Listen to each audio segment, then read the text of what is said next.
It's called the red zone, time between fall semester move-in and Thanksgiving break when college students are more susceptible to sexual assault. Coming up, we have new numbers here at IU and advice on resources to stay safe. After ongoing criticism and even a no-confidence vote, IU President Pamela Whitten has been granted a major bonus. IU faculty is now pushing back. I'm Grace Morocco. I'll have all that coming up next. And the IU Color Guard is back. We'll tell you what brought back the squad after a 20-year hiatus. IU NewsNet starts now.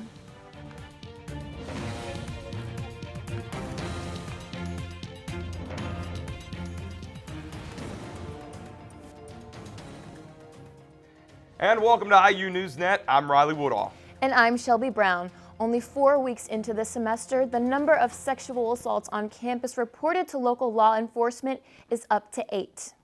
And a 20-year-old IU student from Greenwood is under arrest for 2 of them. Local police arrested Noah Apgar in connection with the rapes of 2 women 1 week apart.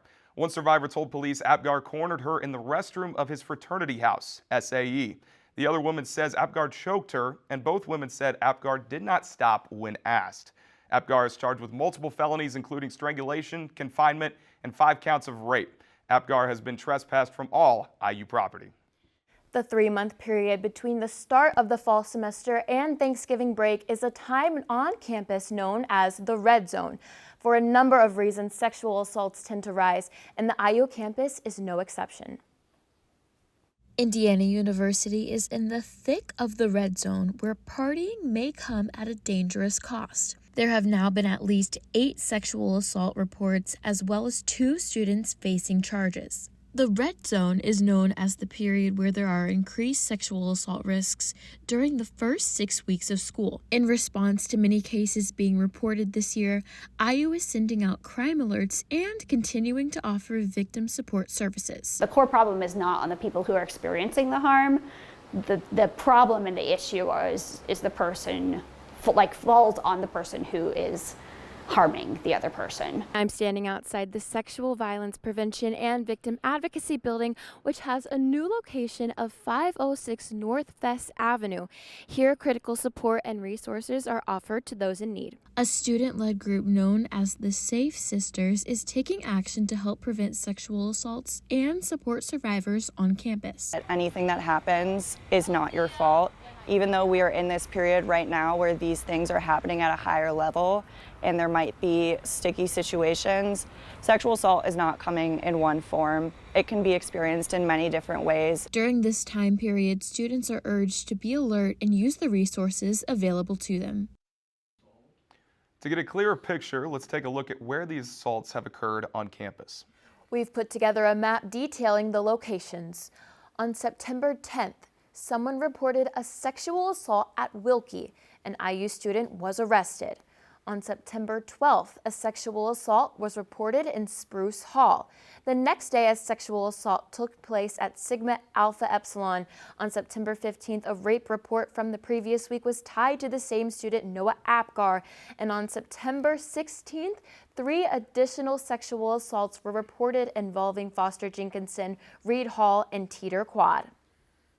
It's been a controversial year for IU President Pamela Whitten. There was a no-confidence vote by IU faculty even before her handling of the Dunn Meadow protests. But the IU Board of Trustees voted to give her a hefty dollar bonus, the maximum allowed on her $702,000 salary. That brings her to more than $875,000 for the year. IU NewsNet's Grace Morocco has a reaction. Grace. Yeah, thanks, Riley. What you just said, controversial, that's the word that a lot of IU faculty and students even are using to describe the raise given to IU President Pamela Whitten. She was granted a $175,000 bonus last week, which is the maximum allowed for her salary. This bonus comes after ongoing criticism of the administration. And as we know, IU Bloomington faculty passed votes of no confidence. Several protesters were arrested while protesting on campus last semester. But faculty expressed concerns with Whitten even before the pro-Palestinian protest on campus. Last November, students and community members fought the proposal for IU to distance itself from the Kinsey Institute. It's a controversy that doesn't seem like it's going anywhere anytime soon. I think it's fair to say the president has had a rough year. In the face of that, for the trustees to just sort of mechanically approve a pay increase says more about the trustees than it does about President Whitman. Now, we did reach out to one of the trustees who voted against the decision, but she refused to comment. For IU NewsNet, I'm Grace Morocco. The Mandatory Fee Review Committee is now accepting student applications, which gives students a say in where their money goes. Every IU student enrolled in more than 3 credit hours pays a mandatory activity fee, which provides funding for student organizations such as the SRSC, IU Student Government, and the IU Auditorium. The Fee Review Committee meets every 2 years to review the allocation of mandatory student fees. This process also allows student organizations not currently receiving funding to request it. The committee is made up of all students, with IU student government leaders and the Vice Provost of Student Life overseeing the process. And so this is probably one of the largest ways in which students can contribute to the governance of the university and have influence over the practices of the university. And so having a say in that, I think, is critical. The deadline to apply for this committee is November 1st. All students interested in applying are invited to attend a call-out meeting on September 25th at the Maple Room in the IMU. Bloomington police are investigating a recent act of anti-Semitism just off IU's campus. Police say someone left a swastika drawn on a wooden board outside Congregation Beth Shalom last week. The swastika was discovered by an employee leaving the building last Tuesday evening, who then informed authorities. Police are reviewing security footage which captured the suspect moving towards the synagogue and placing the items by the door. The president of Indiana Hillel says every anti-Semitic act represents an opportunity for people of all faiths to educate themselves and to work to elevate better behavior. How would you feel if this was your pride, your joy, your culture, your ethnicity that was being attacked time and again and people were just ignoring it? Indiana Attorney General Todd Rokita is promoting training for law enforcement and local prosecutors to combat anti-Semitism, and he is pushing for a zero-tolerance policy when it comes to anti-Semitism. The IU Board of Trustees passed 2 new resolutions in compliance with State Senate Enrolled Act 202.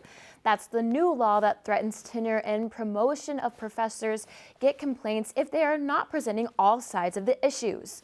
The resolutions focus on institutional neutrality. One of them states that the university can only take official stances on moral, ideological, or political issues if it affects the core mission of IU and its values of free expression, free inquiry, and intellectual diversity. This does not allow members of IU community to take positions on behalf of the university. However, they can still express their views as individuals. Still ahead, highlights from Day of Hope. You'll meet an IU student who knows firsthand the impact of Riley Hospital makes on children's lives, including her own. Plus, another Sunday, another late-night candlelight vigil. IU students and faculty intentionally violate the new free speech curfew. We'll show you what happened.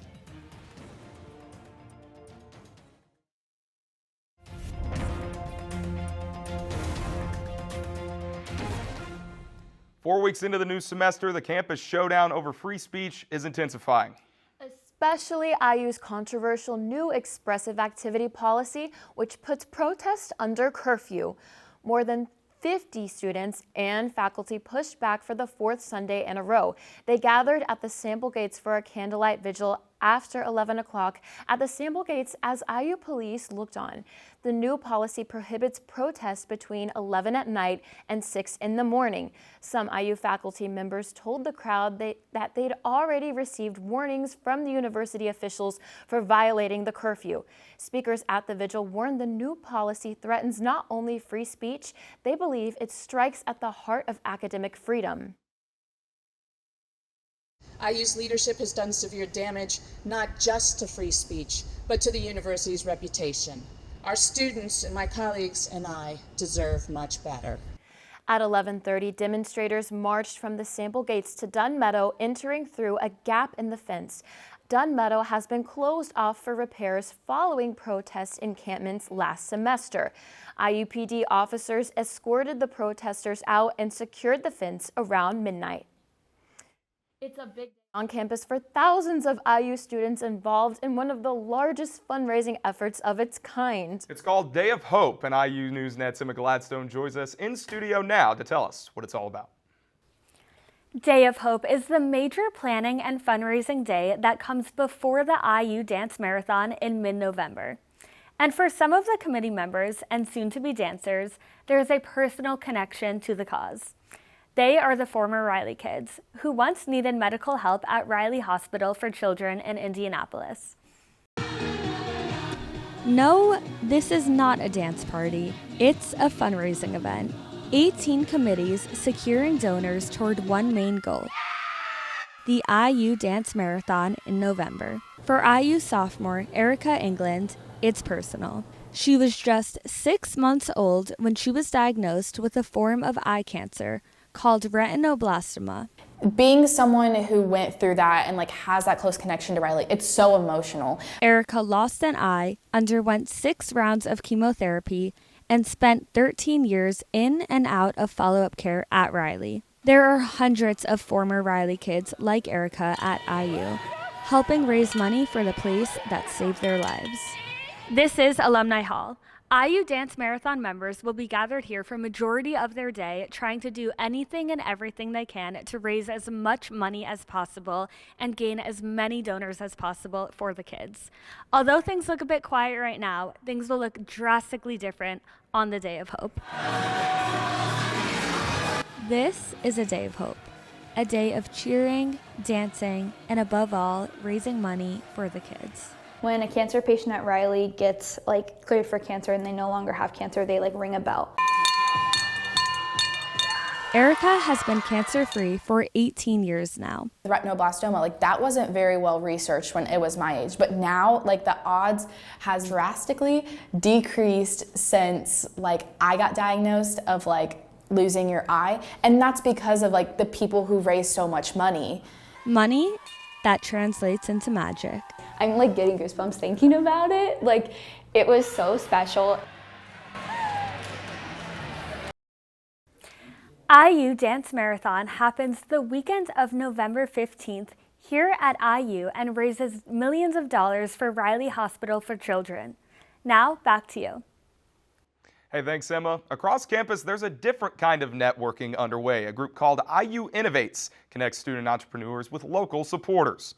IU Innovates recently welcomed their first ever Welcome Back to School event. They hosted it anyway, featuring a panel of 14 local supporters from the Mill, Elevate Ventures, Flywheel Fund, and more. The catered gathering offered plenty of networking opportunities between student entrepreneurs and supporters of innovation. It's quite literally just building relationships, asking what problem are you trying to solve, what's the opportunity you see, and then making sure that we have that sense of community so you don't feel alone in the journey. In November, the center will celebrate 1 year of supporting student entrepreneurs. It's grown to support nearly 150 members and looks to house even more young business owners every day. Have you seen all the flags on the field with the Marching 100 at football games this season? As our own Ryan Costello reports, the IU Color Guard is back after a 20-year hiatus. After the Marching 100 was missing a pop of color for 2 decades, the IU Color Guard has made its return. 6, 7, 8, 3. Who is to thank for bringing this program back? The alumni. Back in the last summer is kind of when this was all established by a lot of the Color Guard alumni here from Bloomington and just IU in general. First-time director Dakota Zerby didn't have to look far to find talent. Indiana is the mecca of Color Guard besides Texas, and so we have had so many people from local Indianapolis schools join our program. 25 students comprise the inaugural Marching 100 Color Guard, and they all have a similar reason why they joined. I think part of the thing that enticed me personally was being a part of something that hasn't been here for a while and being a part of that history. Many members of the IU Color Guard say it's an unreal feeling to be able to perform there in Memorial Stadium and swinging their flag only a year after sitting in the bleachers. Hearing all those stand tunes last year, I was like, oh, that seems cool, and now being a part of it, I'm like, what is happening? Knowing the names of the songs now even, I didn't even really understand it, but being on the field, especially when the football team runs out, is such a surreal experience. the guard says performing isn't even the best part. It's their bond with one another. I honestly don't really hang out with anyone else besides people in the color guard. They're like my best friends and my family, and I just love them all. For IU NewsNet, I'm Ryan Costello. You can follow along with the inaugural Marching 100 Color Guard season via their Instagram, which is at IU Color Guard. When we come back, sights and sounds from this year's IU Basketball Media Day. Will it be a championship season for men's and women's basketball? Plus, under a new coach, IU football flies to 3-0 in a blowout on the West Coast. Video from the field coming up.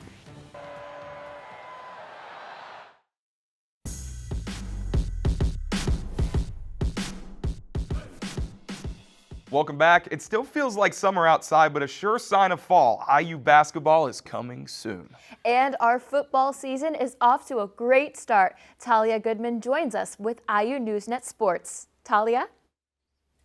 Thanks, guys. IU football is on quite a roll as the team improved to 3-0 this season, taking down UCLA, their first Big Ten opponent, at the Rose Bowl.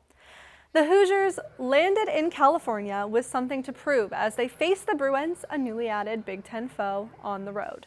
And they did. It was a dominant 42-13 victory where the Hoosiers found the end zone 6 times on the night. They started strong and never faltered, leading the Bruins from start to finish. Indiana's first-year head coach Curt Cignetti has had high expectations for this squad from the jump and knows that they still have more to prove. It's a good win. We get to enjoy it for 24 hours, and Monday we're humble and hungry with our eyes on the next game. And, you know, it's a lot better to have to deal with success in season than failure. They both bring their challenges. Starting QB Curtis Rourke threw for 307 yards and 4 passing touchdowns, earning himself Big Ten Offensive Player of the Week honors. The Hoosiers will look to stay undefeated this Saturday as they host Charlotte at noon. And IU held a joint basketball media day on Wednesday afternoon where both the men's and women's teams previewed their upcoming seasons. They got to produce, you know. I mean, you just don't give minutes to be given them. You know, it's so competitive in practice right now that everybody's fighting to play, and I get it. You know, I mean, that's how it should be. So only time will tell. We know this, we're going to have to play a little bit differently, you know, without Mackenzie. All of us have a tremendous amount of confidence in Lily Meister. We really do. We think that she's going to be special here for us the next, couple seasons. But, it has forced us to go back and look at some film, how we do want to play differently. Both teams feature plenty of new talent and have high expectations heading into the 2024-25 season. And Indiana men's soccer hosted in-state rival Evansville on Wednesday night at Bill Armstrong Stadium. Coming off a 1-0 victory in their Big Ten opener, the Hoosiers geared up for one of their last non-conference matches of the season. But an early goal from Sam Sarver wasn't enough for the Hoosiers to take the victory, as the Purple Aces capitalized in the 73rd minute to even the score and finish it off with a 1-1 draw. The Hoosiers still remain unbeaten by Evansville in their last 25 meetings, though, and will move on and host number 21 ranked Maryland tomorrow night. Indiana volleyball bounced back this weekend, sweeping the Indiana Invitational. The Hoosiers hosted a trio of teams in Bloomington last Friday and Saturday and came out on top against all 3. They faced Chicago State on Friday afternoon, besting the Cougars 3-1. Later that night, they swept Southern Indiana, and on Saturday, it took them 5 sets to do it, but they defeated Ball State to complete the weekend sweep. The Hoosiers will travel to South Bend to face Notre Dame tomorrow night at 6:30. It's been a light sports week, but it won't stay that way for long. Back to you, Riley and Shelby. Thanks, Talia. If people have been acting a bit strange lately, maybe you can look to the sky for the reason. This week, Bloomington had a great view of a partial lunar eclipse. On Tuesday night, the Earth's shadow came across part of the full moon. It happened during a supermoon, which means the moon is within 90% of its closest proximity to Earth. Some people believe full moons trigger strange behavior in people and animals. That's it for IU NewsNet for now. We have a behind-the-scenes student production team in the control room and working here in the studio for this broadcast. We thank them, and we thank you for watching. I'm Riley Woodall. And I'm Shelby Brown. Be sure to follow us on Facebook, Instagram, and Twitter at IU NewsNet. Take care, and we will see you next week.